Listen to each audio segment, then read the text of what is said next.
In this video, I'll show you how to use SoFi Relay for credit score tracking. Start by signing into your SoFi account on the website or mobile app. From the dashboard, click Relay. Next, if you're using Relay for the first time, follow the setup instructions and agree to the terms to activate the feature.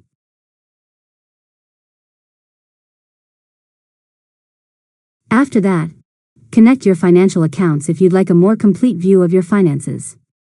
For example, you can link a checking account, a credit card, or a loan account by selecting your financial institution and signing in securely. Now open the credit score section.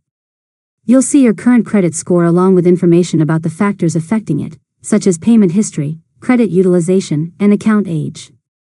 Next, review the credit insights and recommendations. For example, Relay may show suggestions such as keep your credit utilization below 30%, make payments on time, or avoid opening too many new accounts at once.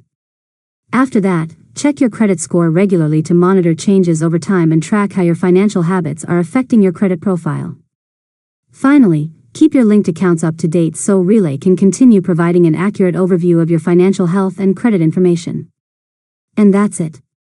You've successfully learned how to use SoFi Relay for credit score tracking. If you found this tutorial helpful, make sure to subscribe to Learn Mode Lab for more tutorials.